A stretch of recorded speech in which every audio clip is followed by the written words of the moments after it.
तो नमस्कार दोस्तों, कैसे हैं आप लोग? दोस्तों कल हमारी शाम को एक वीडियो आई थी जिसमें मैंने आपको बताया था कि अफ़गानिस्तान ने पाकिस्तान के ऊपर स्ट्राइक बैक किया है। उसके बाद फिर ये रात भर तो हुआ है। उसके बाद रात को पाकिस्तान की एयरफोर्स ने जवाबी कार्रवाई भी किया, उनके ड्रोन्स भी उड़े हैं, उन्होंने अलग-अलग जगहों पे स्ट्राइक्स भी किए हैं। और ये तो खैर पाकिस्तानी मीडिया से जो हवाले से जो भी बात आई है, उसमें पता ये चला है दोस्तों कि जो ड्रोन्स उन्होंने उड़ाए थे और जो फाइटर प्लेन्स उड़े थे, उसमें से एक फाइटर प्लेन, अभी ये कंफर्म नहीं है ये फाइटर प्लेन F-16 था या फिर JF-17 था, ये मैं नहीं कह सकता हूँ क्योंकि ये वीडियो एक आया है और वीडियो पे भी अभी तक कोई पुख्ता मेरे पास जानकारी नहीं है, आई कांट से। लेकिन हाँ, ये पाकिस्तान कभी मानेगा नहीं। अब अफगानिस्तान की तरफ से अगर कुछ क्लियरेंस आता है या अल जजीरा कुछ बताता है या कोई अदर सोर्सेज बताते हैं लाइक टाइम्स ऑफ इंडिया या CNN या कोई भी, तो फिर मैं इस चीज़ की आपको मतलब 100% एश्योरेंस दे सकता हूँ। लेकिन हाँ, कल रात को एक जहाज गिरा है। इसके अलावा पाकिस्तान की लगभग 19-20 पोस्टों पे और एक एमुनिशन हाउस पे, जहाँ पे पाकिस्तान आर्मी के एमुनिशंस थे, उस जगह पे अफगान आर्मी ने कब्जा कर लिया। उनके फोटोज़ वीडियोस ऑलरेडी आपको न्यूज़ चैनल्स के सारे उस पर टाइम्स ऑफ इंडिया पे भी देखे मैंने, और तभी मैं आपको कह रहा हूँ, तो मतलब वो अवेलेबल है। कई सोशल मीडिया के जो यूट्यूबर्स और एनालिस्ट हैं या जो पत्रकार हैं, उन लोगों के भी जो चैनल्स हैं उस पर भी अवेलेबल है। और अफ़गान के कुछ चैनल्स जो हैं वो भी अपने चैनल्स के थ्रू इनको पोस्ट कर रहे हैं और आगे भेज रहे हैं। तो दोस्तों, स्थिति ये है कि अफ़गानिस्तान के साथ पाकिस्तान ने पंगे ले तो लिए, और दुनिया जानती है कि अफ़गानिस्तान को मतलब कहा जाता है ग्रेवयार्ड ऑफ एम्पायर्स। वो ऐसे नहीं कहा जाता। आप अगर अफ़गानिस्तान का इतिहास उठा के देखें तो मुझे तो लगता है सिकंदर जब पहली बार आया था तब से शुरुआत हुई थी इस बात की। उसके बाद ब्रिटिशर्स गए, उसके बाद जो रशियन USSR की फ़ौज आई वो गई, अमेरिकन्स गए। और कल मैं मतलब सुबह इफ्तारी वो सॉरी आपका सुबह जो इनका क्या होता है रमज़ान से पहले, उसके बाद मतलब सारे न्यूज़ चैनल पे बैठ के और सारे यूट्यूबर्स इनके जितने भी हैं, हमारी फ़ौज ने जी ये कर दिया, हमारी फ़ौज ने जी वो कर दिया, हम हारेंगे नहीं। और मतलब इवन कई लोग ये भी कह रहे हैं कि ये अफ़गानिस्तानी जो हैं इनको हमने पाला पोसा। तो मुझे उन सभी से ये पूछना है कि आपने किसी को पाला पोसा नहीं दोस्तों। You have got money, you have got aid from UN, और उसके पैसों से आपके देश के कई सारे जो जनरल्स हैं और उसके अलावा आपके बहुत सारे ब्यूरोक्रेट्स हैं या बहुत सारे आपके मिनिस्टर्स हैं, वो अरबपति हो गए और आउट ऑफ कंट्री सेटल हो गए। उनके बच्चे बाहर हैं, अच्छे तालीम याफ्ता हो गए, और आप आज भी उसी पाकिस्तान में उन्हीं मिलिट्री बूट्स के नीचे अपने वक्तव्य देते जा रहे हैं। इस पे कई यूट्यूबर्स ने तो ये भी कहा कि नहीं, हम काफ़ी दिनों से देख रहे हैं TTP की और अफ़गानिस्तान तालिबान की वजह से हमारे खैबर पख्तूनख्वा से लेकर इस्लामाबाद में तबाह बर्बादी आ रही है, हम इतने लाखों लोग मरवा चुके हैं।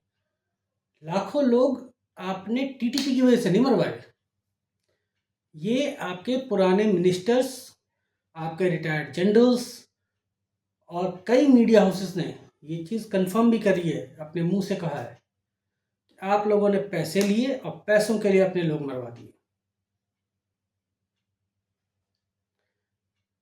ये सारी चीज़ें जो भी हैं, ये तो अब आप लोगों ने कभी अपने जो कहते हैं ना कॉमन पीपल्स, उनको कभी इस चीज़ की सोचने योग्य होने ही नहीं दिया, क्योंकि वहाँ पे आपने उनको पढ़ने लिखने की, तालीमशुदा होने की कभी ज़रूरत ही महसूस नहीं होने दी।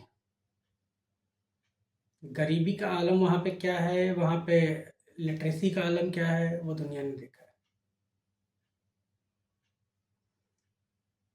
और वो लोग आपसे सवाल नहीं पूछ सकते, इसलिए पाकिस्तान इकलौता ऐसा मुल्क है जहाँ पे मिलिट्री कू होने के बाद भी लोग खुश होते हैं। और पहली बार ऐसा मुझे लग रहा है कि पाकिस्तान की आर्मी क्यों डरी हुई है। पहली बार ऐसा हुआ है कि ये जितनी भी चीज़ें थी आज तक पंजाब प्रांत के अंदर तक नहीं आई थी। आपके इस्लामाबाद, लाहौर, आपका पेशावर, रावलपिंडी या इन सब एरियाज़ में आपके कभी भी कोई हमला नहीं हुआ या आपको इस चीज़ से कोई फ़र्क नहीं पड़ा। लेकिन अब ये चीज़ें आपके घरों तक आ गई। हालांकि पाकिस्तान का टोटल मतलब जो आज तक मुझे समझ में आया है, वो पाकिस्तान पंजाब ही है,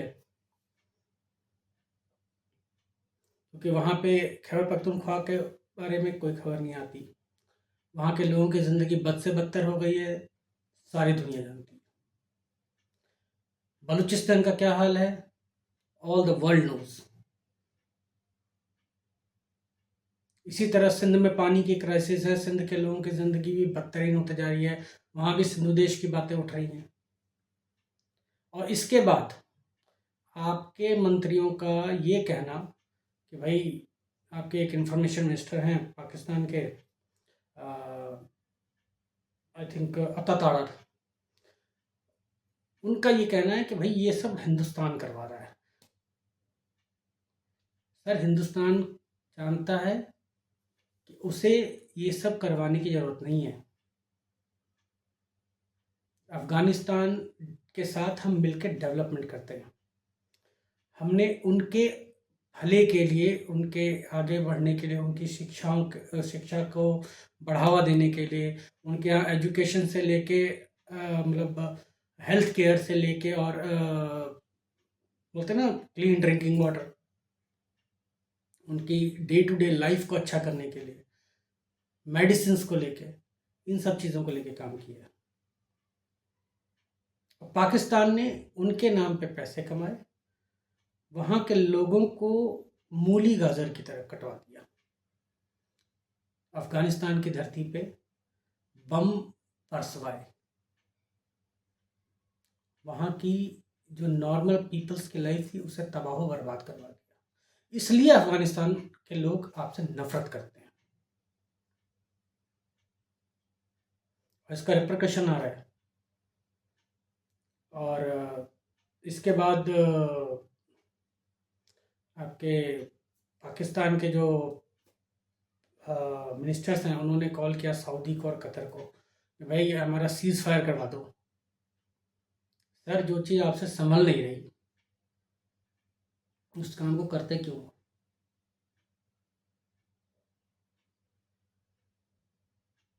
अगर ये चीज़ आपसे नहीं संभल रही तो आप ये काम कर क्यों रहे हैं? अब इसमें आपको मतलब आपके एक तरीके से कतर, सऊदी आपके मुद्दों को सॉल्व करवाते रहे। और इसमें एक दूसरा एंगल भी लोगों का है, मतलब जो इंडियन एनालिस्ट हैं उनका ये कहना है कि अचानक से पाकिस्तान ने ये जो हमला किया है, इसके पीछे ईरान एंगल भी हो सकता है। क्योंकि जब जब अमेरिका को ज़रूरत पड़ी है, पाकिस्तान ने उसके लिए ये सारे गलत काम किए। तो दोस्तों, देखते हैं आगे क्या होता है। हालांकि इस ईरान एंगल के बारे में अभी तक कोई कंफर्मेशन नहीं है या कुछ ऐसा नहीं है, लेकिन फिर भी देखते हैं इसका क्या आगे होता है। How Saudi and Qatar will help for the cease fire. लेकिन मैं ये ज़रूर कहूँगा कि आपने सोए हुए शेर के साथ ना पंगे ले लिए।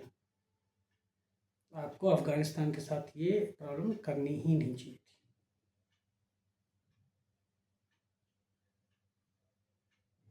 बाकी देखते हैं आगे क्या होता है दोस्तों।